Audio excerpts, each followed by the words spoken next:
La tempête fait rage sur la côte océane en ce jour de l'hiver 1519. Les vagues battent le rivage désert. À l'horizon, 2 bateaux luttent contre la tempête. Personne pour les aider. Personne? Si. Un ermite angoissé devant l'imminence d'un double naufrage. Mais que peut faire un homme seul pour sauver ses marins?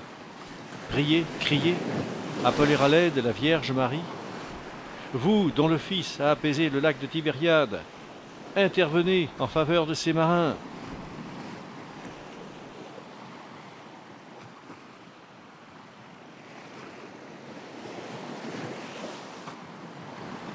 Thomas Illyricus, religieux franciscain, avait évangélisé le nord de l'Italie et le sud de la France.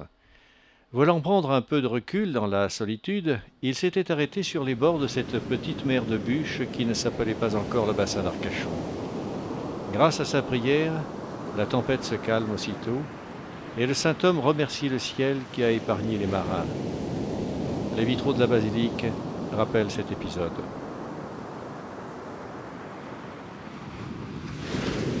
À l'issue de cette tempête, Thomas découvre sur la plage une statue de la Vierge à l'Enfant. Et dès lors, l'histoire de Notre-Dame d'Arcachon peut commencer.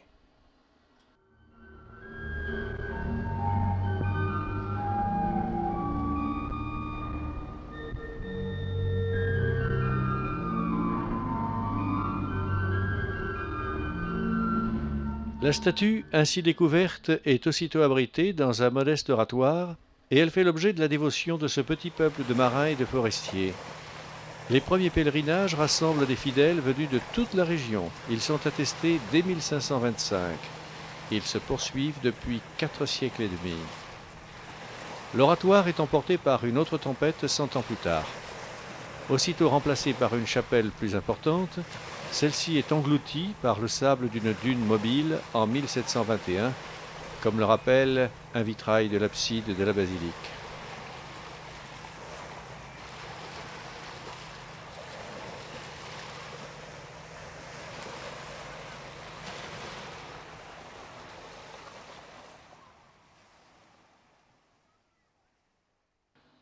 On bâtit une nouvelle église au bout de ce qui deviendra l'actuelle allée de la Chapelle.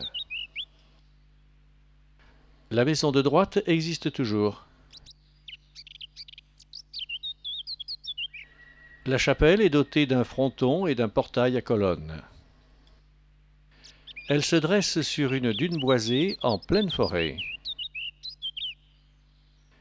Ses murs mêlent à la garluche, cette pierre ferrugineuse locale, à des pierres venues de Bretagne, échangées contre des troncs de pin ou de la résine et scellées au mortier. Une pierre carrée, enchâssée dans le mur nord, rappelle discrètement que le terrain fut offert par les frères Pays-Jehan. La chapelle verra rapidement la ferveur populaire couvrir sa grille de séparation des marques de reconnaissance à la Vierge. Chapelets, images pieuses, béquilles, sabres, bouées, décorations, casoirs de Saint-Cyrien, couronnes de mariée et même des œufs d'autruche. La statue mesure un peu plus de 60 cm. Elle est en albâtre anglais, sans doute issue d'un naufrage précédent. Elle fut vite recouverte d'un manteau de gloire tissé d'or et auquel les fidèles accrochaient des cœurs dorés contenant une brière, une mèche de cheveux. Les processions entourant la statue de la Vierge se multiplient, suivies par les échassiers et les marins, chapeau bas et pieds nus.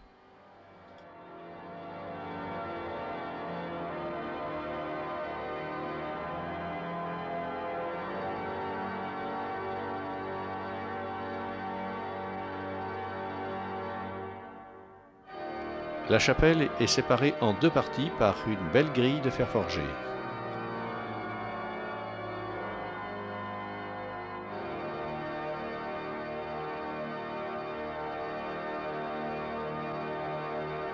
Le fronton porte sa date de construction sous les insignes de l'archevêché auquel appartient la chapelle.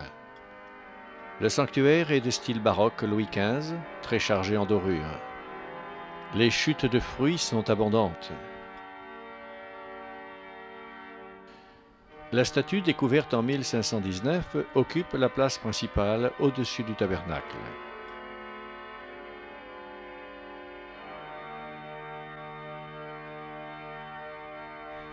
Mère et enfant sont coiffés d'une couronne rapportée.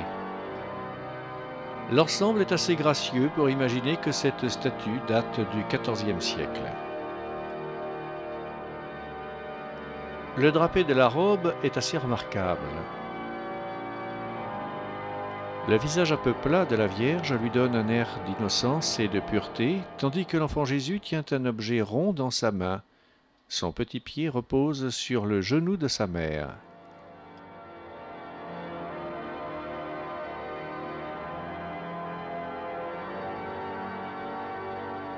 Une reproduction de la statue indique de quelles couleurs originelles elle était peinte avant son séjour dans l'eau de mer.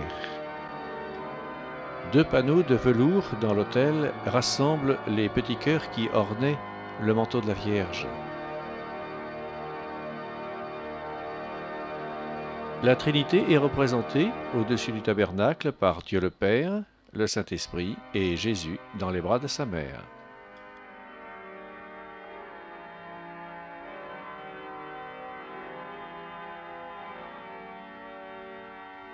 La représentation de Dieu le Père est assez rare pour être remarquée. L'Esprit Saint est naturellement représenté par la colombe. Le nom des curés de la paroisse est gravé sur le sol de la chapelle. Des marques de reconnaissance comme des tableaux peints par des marins sauvés de divers naufrages par leurs prières ornent la chapelle, dont les voûtes sont couvertes d'ex-voto de marbre en signe de remerciement à l'adresse de Notre-Dame d'Arcachon. La restructuration de la chapelle et sa restauration après son incendie de 1986 ont vu disparaître un certain nombre de ces ex-voto.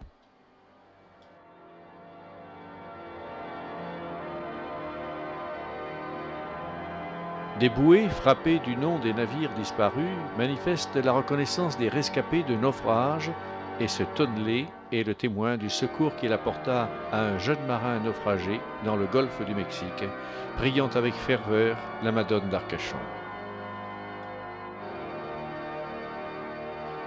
Ces maquettes de bateaux de guerre sont aussi à ranger dans le lot des remerciements à Marie. Marie fut élevée au ciel à la fin de sa vie et c'est cette scène que représente ce groupe sculpté dans un bloc de bois unique, offert à l'église pour la guérison d'une jeune fille. Comme celle qui sépare les 2 lieux de culte, la voûte en anse de panier séparant le chœur est recouverte d'ex-voto de marbre.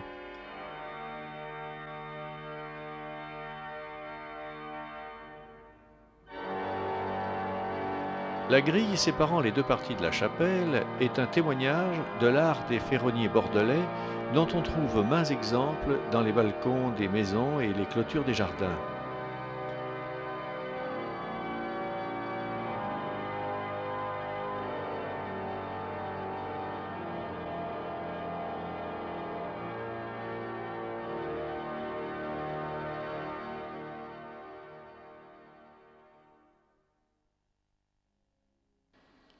Le passage de la chapelle vers la basilique se fait brusquement, aussi visible au plafond, subitement interrompu, qu'à l'extérieur. On amputa en effet la chapelle d'une dizaine de mètres quand on éleva l'église par manque de terrain. Malgré cette amputation, on passe très facilement d'un lieu de culte à l'autre, du baroque au néogothique, une simple cloison de verre les séparant à peine.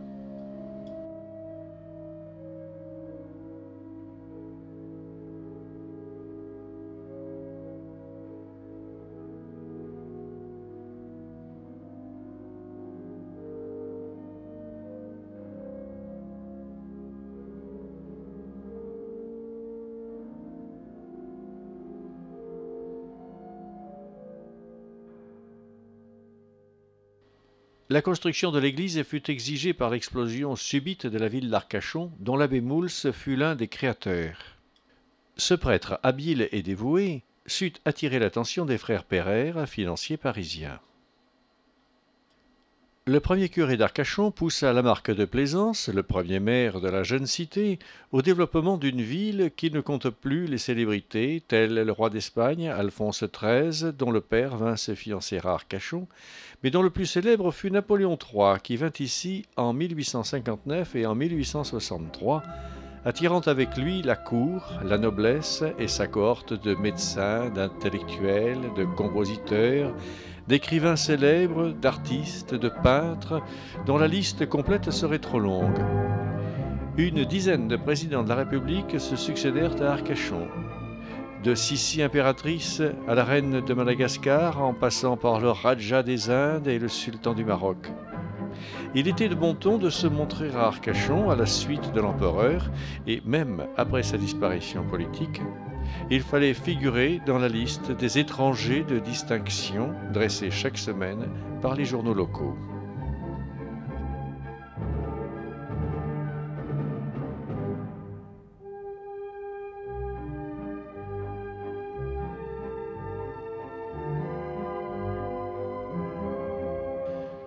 L'augmentation galopante de la population conduisit l'abbé Mouls à faire élever une église plus grande qu'à la petite chapelle.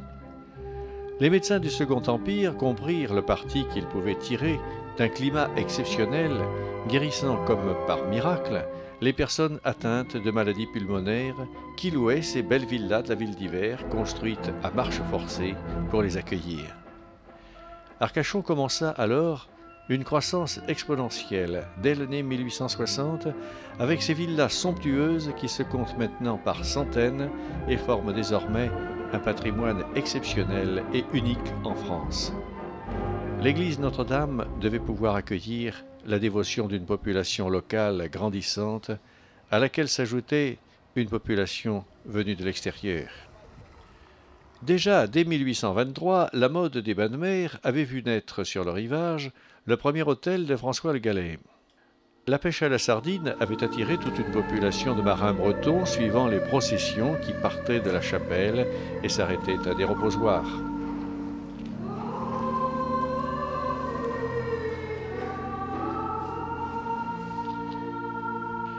L'Église agrandissait ainsi la capacité de la chapelle, rendant hommage à Thomas Illyricus à son chevet et dressant son fin clocher de 45 mètres de hauteur, portant haut la croix du Christ, visible de tout le bassin.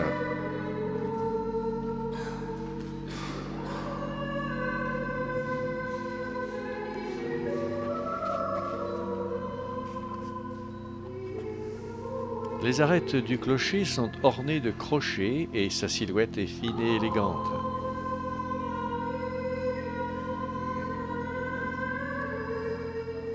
Les Arcachonnais ne sont pas peu fiers d'avoir eu leur tour Eiffel 25 ans avant les Parisiens. L'observatoire a été érigé en effet par le jeune Gustave Eiffel sur une dune de cette ville d'hiver construite en pleine forêt, alors que dans un contraste saisissant, la ville d'été, le centre-ville, s'étend en bordure de la mer. C'est cette vue que l'on peut découvrir du haut du clocher.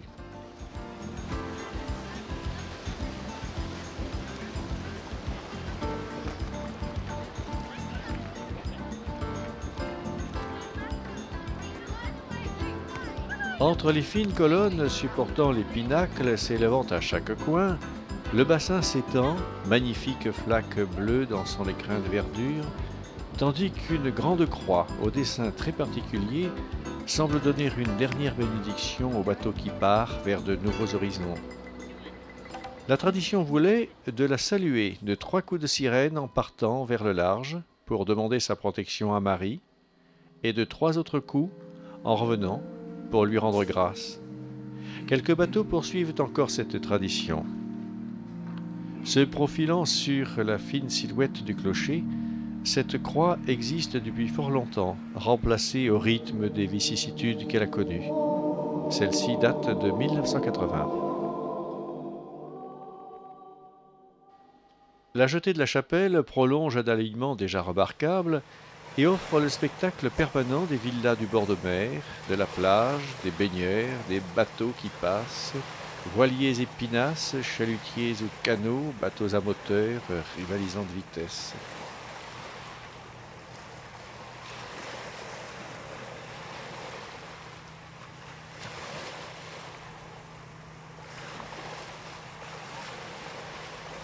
La plage de Pereire s'étend à perte de vue avec le phare du Cap Ferré en fond de décor, offrant son sable fin à la baignade dans une eau claire et transparente.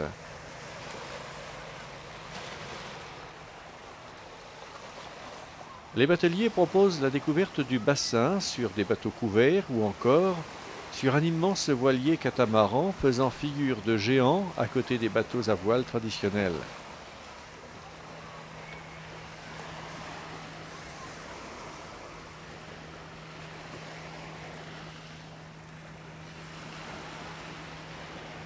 Du haut du clocher de Notre-Dame, la vue s'étend sur la côte du Cap Ferré, à l'ouest, en un paysage aux allures de jardin japonais.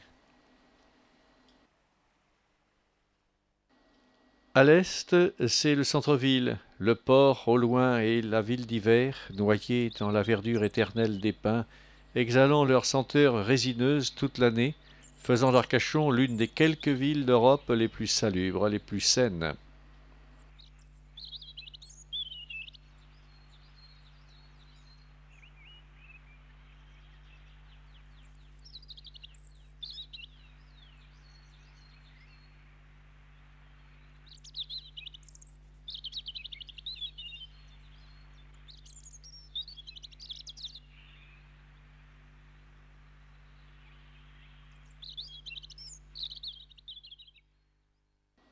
L'église Notre-Dame, construite en 1857 par l'architecte bordelais Gustave Allot, s'avéra vite trop petite. Sa voûte, haute de 17 mètres, est formée d'arcs de pierre d'Angoulême dans la nef principale.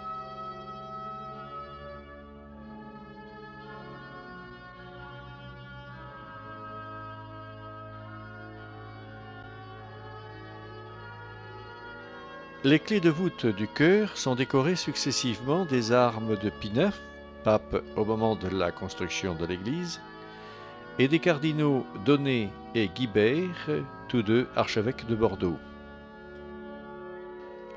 Les trois clés de voûte de la croisée du transept rappellent les principales dates de l'histoire du lieu de culte. Entre les croisées d'ogives, les voûtes sont remplies par des tuiles tubulaires assurant une excellente acoustique. À l'origine, chaque brique était vernissée de bleu et ornée d'une fleur de lys dorée. Le fils de Gustave Allot, architecte lui aussi, assura l'agrandissement de l'édifice en 1884 en repoussant l'abside de 10 mètres et en lui ajoutant les bras du transept. Ceux-ci sont éclairés par deux rosaces, l'une attribuée au personnage d'église attaché au Sacré-Cœur de Jésus, et l'autre à Saint Joseph, dont on retrouve les différentes phases de la vie dans chacun des pétales. La chaire fut offerte aux Arcachonnais par les réfugiés parisiens de la guerre de 1870 en reconnaissance de leur accueil. Elle s'inscrit parfaitement dans le style néogothique de l'édifice. La ferronnerie d'art a déjà été remarquée dans le dessin de la grille séparant les deux parties de la chapelle des Marins. Elle trouve une place encore dans les grilles entourant le chœur de la basilique. Elle semble rendre un hommage à Notre-Dame de Lourdes, accompagnée de Bernadette Soubirous dans l'absidiole située à droite du chœur principal.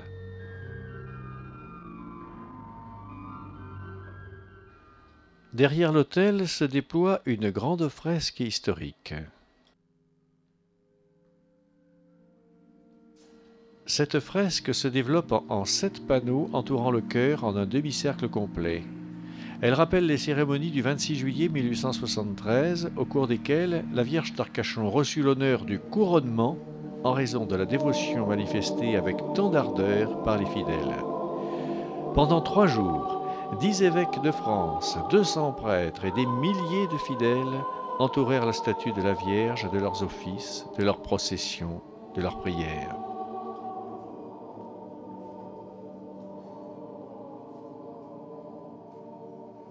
Un certificat pontifical, encadré et accroché au-dessus de l'un des 2 bénitiers de l'entrée principale, rappelle cette mise à l'honneur par le pape Pie IX. La fresque, admirablement peinte par un autre fils de l'architecte Gustave Allot, bâtisseur de l'église, reproduit très fidèlement chaque personnage auquel on pourrait attribuer un nom.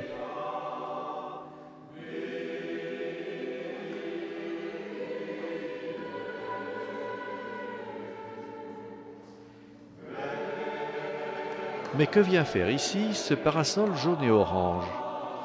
L'abbé Besse, curé d'Arcachon de 1950 à 1981 et enterré dans la chapelle des Marins, fit acte de candidature pour que l'église devienne basilique.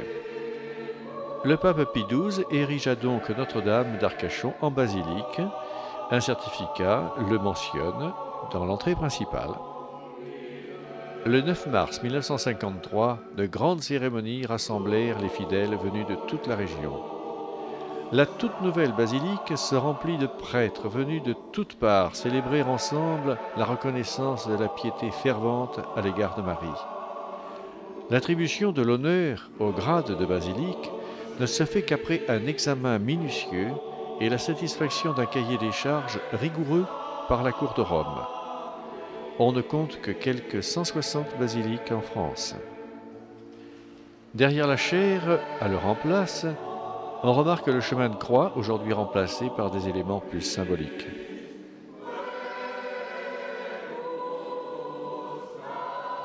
La chorale polyphonique rassemblait alors des choristes, dont certains font encore partie de la chorale actuelle ou du service d'animation des messes.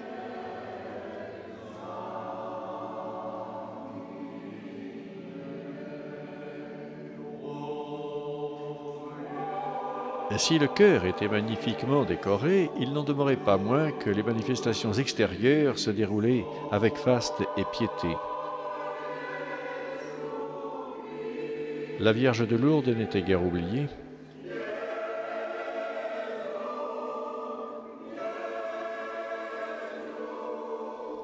La statue de la Vierge découverte par Thomas Illyricus était promenée en procession largement suivie par une foule innombrable. La basilique, ornée de riflammes, rutilait sous les projecteurs. Les processions se succédaient, brandissant fièrement les attributs d'une basilique.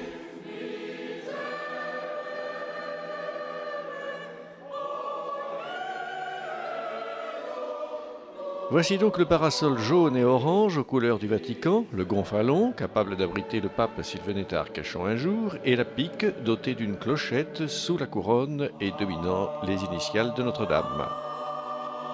Derrière l'autel, Saint Jean-Baptiste préside à tous les baptêmes, donnés au-dessus d'un baptistère octogonal en forme de piscine, l'un des 4 ou 5 de cette conception en France.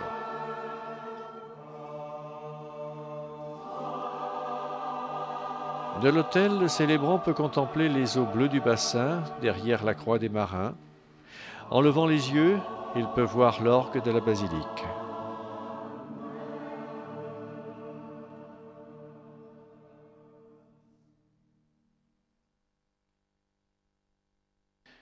Cet orgue fut offert à l'église par Adalbert de Gannes, bâtisseur du château, devenu par la suite casino de la plage. Il lui en coûta 10 000 francs or à cette époque. Il comporte 2 claviers et un pédalier.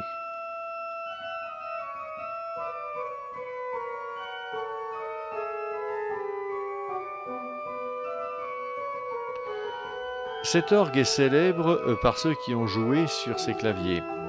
Rubini, maître de chapelle de l'empereur de Russie, et Charles Gounod.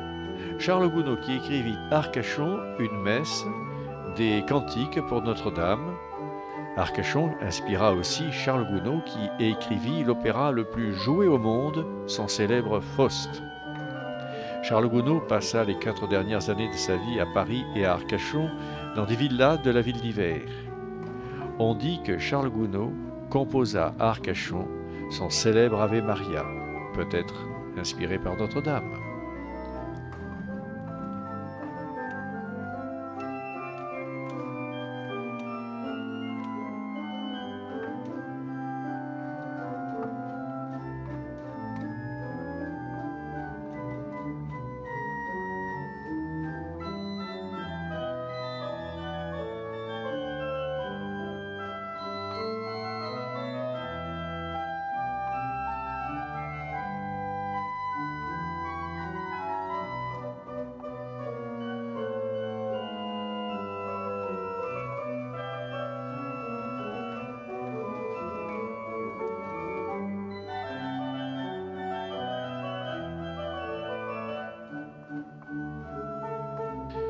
La fréquentation de Notre-Dame n'a pas faibli au cours des années.